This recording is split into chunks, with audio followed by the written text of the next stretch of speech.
Good afternoon, viewers. Welcome to Tuesday, November 20th. I'm Barry Fair.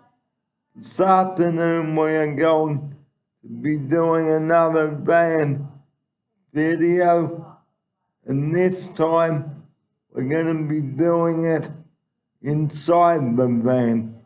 So come with us and we'll show you how a wheelchair and a hoist is operated.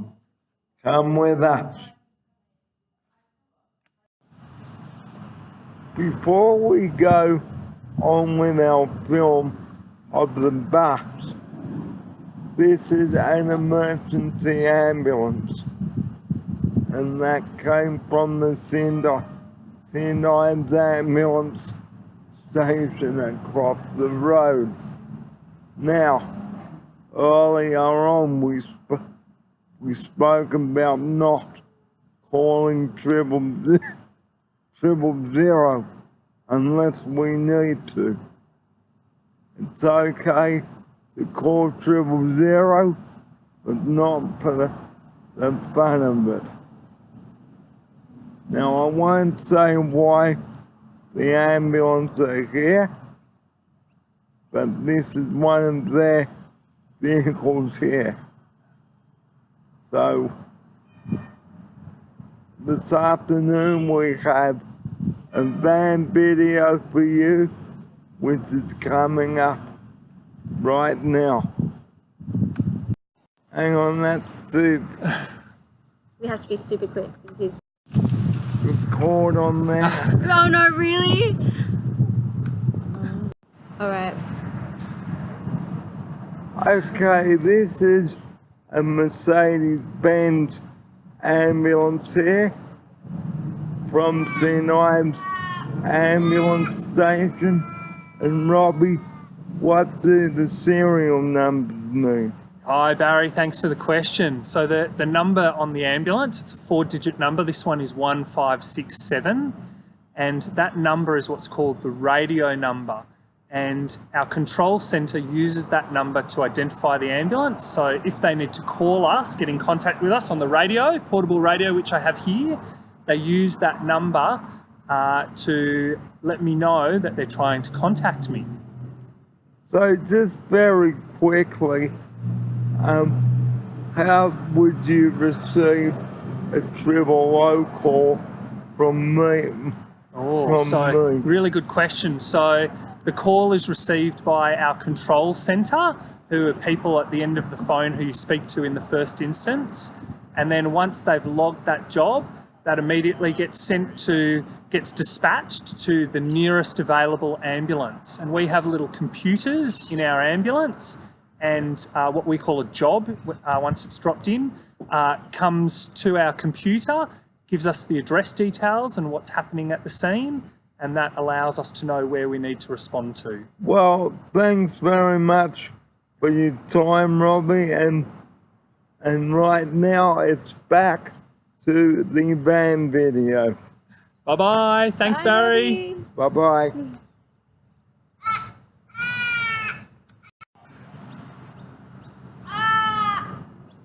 Yeah. Alright, out of the way.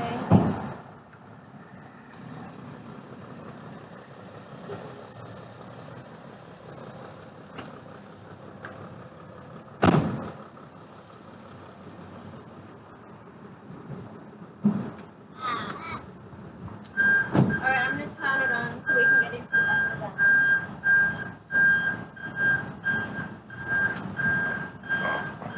Should I be in the video? This is one of our Toyota vans here, a high-ace van. Now, last week we brought you the empty van. Now we're going to show you how the hoist works on the van. So come with us. This is our hoist here on the van, and my offsider is going to show you how it works here.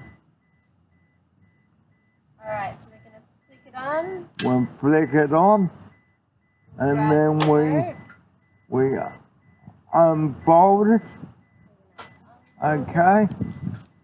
So basically, okay, the hoist comes down like this.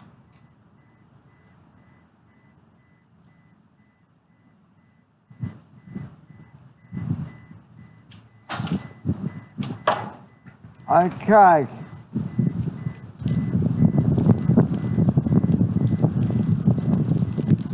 Now,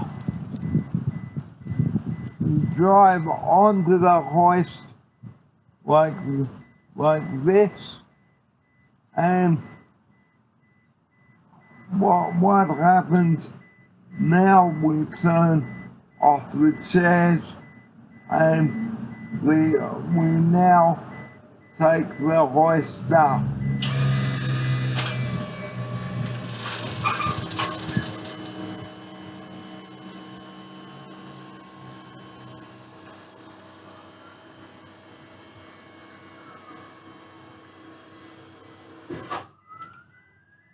Now, it is very important that the chair is switched off. Otherwise, the chair can roll backwards. So, what I am going to do now is go into the compartment of the van.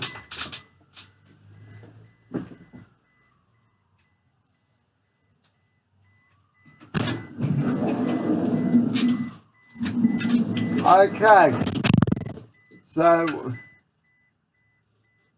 what I will do here is come up to where the front straps are. Okay. Okay, so as I said last week in the video, the front straps must always go on first.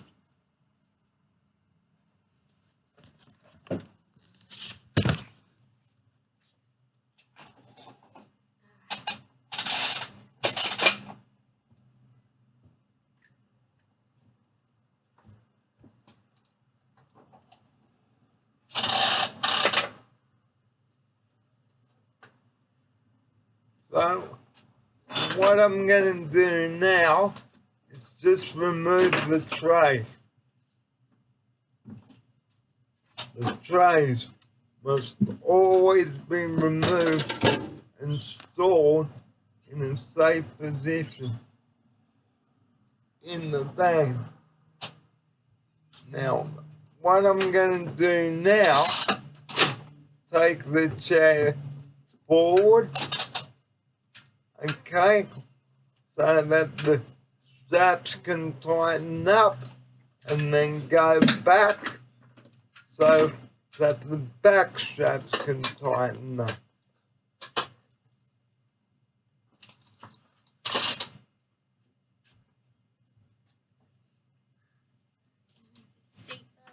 Now, as for the seat belts, clients must always wear a lap belt, otherwise the staff can refuse to take the clients out. The seat belts must be worn at all times when traveling in a CPA vehicle. Now, the staff must always check to see whether I'm tight at the front and tight at the back. Tight. Now we're not going to go for a drive, okay? So we're just pretending. So when driving,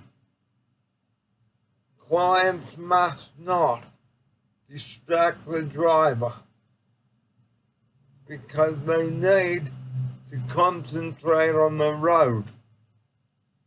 Now, if I can just go through with you the compartments of the van once again. So you've got your radio, your gear stick, your handbrake, your horn, your speedometer, your hazard lights, your indicator, and your alarm. So if I can just get my offsider to zoom in on the front compartment again. Okay, and the handbrake, it must always be applied at all times, and the vehicle must always be in park. Now, when CPA staff are driving the vehicle, they must have a current license, otherwise they can't drive. And if they're going to a disabled parking area, they must display this parking sticker, which is on the left hand side of the windscreen here.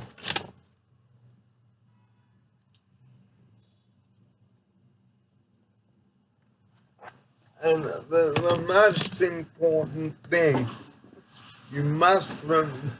that staff must remember, if they have been involved in an accident, they must apply the handbrake, turn off the ignition, put the vehicle into park, and put the hazard lights on, and ask if the passengers are okay.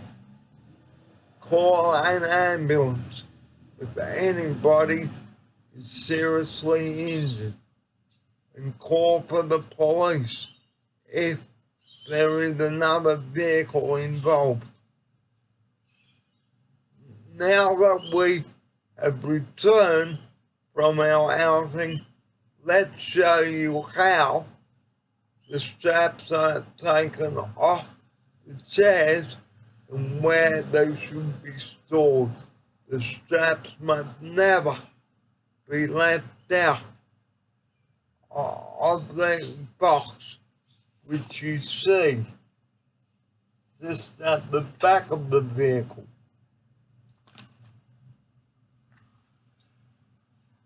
So now we're going to show you how the straps are removed from the chair.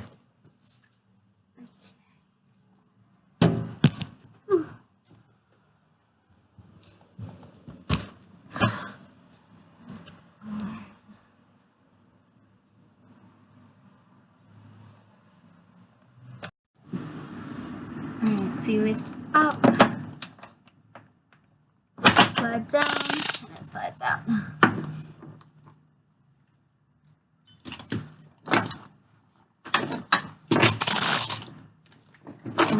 And safely store here.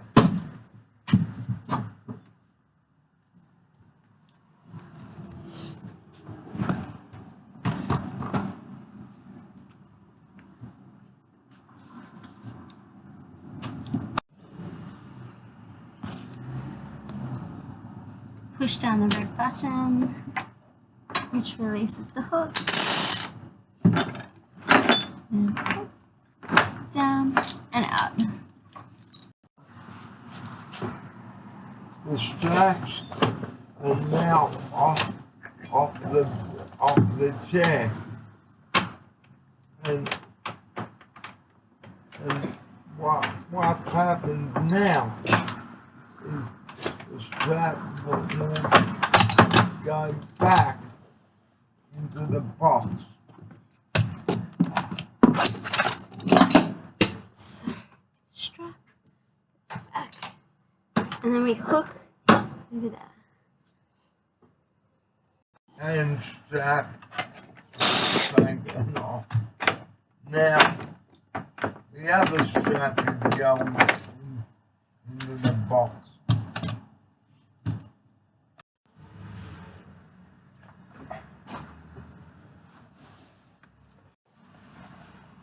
Now that all the straps are off, I am ready to disembark from the van. But before I do that, I would like to show you the front of the seat belts and why it is important to wear seat belts whilst traveling.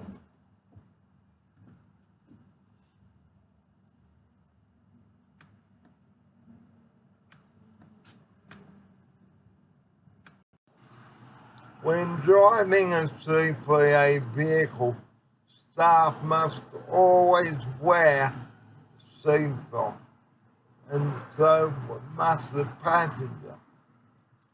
This prevents staff from getting injured or killed in an accident, and if staff are caught not wearing their seatbelt, that is not good. So now, let's get out of the van and show you how we lock it up. So if you... Now I am getting ready to get off the van.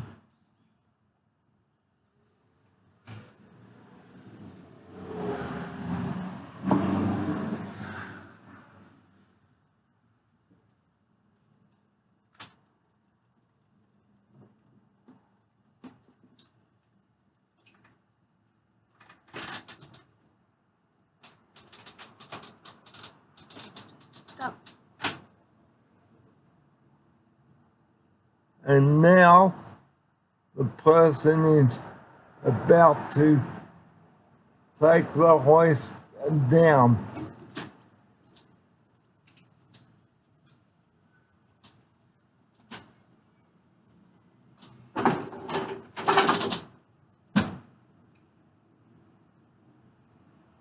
Before any wheelchair comes onto the hoist, the staff must make sure that the ramp is up, because clients have fallen off the back in the past, like I have, and that's not good.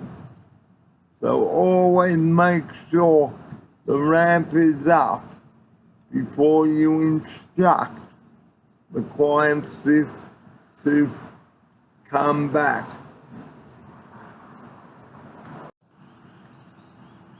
The wheelchair is now off the hoist. Now the staff member is ready to take the hoist up and fold it. And there you have it. Now that I have shown you what happens inside a cab van with a wheelchair on the van, it is now time to lock the van up. Now that I am out of the van, it is always important to check whether the doors are shut properly. And if the doors are not shut properly and the lights are still on, the battery will go flat. And just one more thing before we go today. This is where our fuel goes in, just in there like that. And if the battery is flat, we have to call the NRMA. So if you are using a hoist, it is very important to start the vehicle first before using a hoist. So that's the bus video. Now it's back into the studio. Well, I have just returned from a pretend outing. Before we do wrap up today, I'd like to say thank you to Robbie from St. Ives Ambulance Station for explaining how a triple O call is taken and what happens in his vehicle. And thank you to everybody that has tuned in today and watched our van video. We hope that you will learn something from this, and hopefully you will be able to drive clients safely around in the van. Thank you for joining us today on the show, and we'll see you next week. Until then, everybody, from me, Barry Fair, and Susanna, we wish you a very good afternoon. Good afternoon, everyone.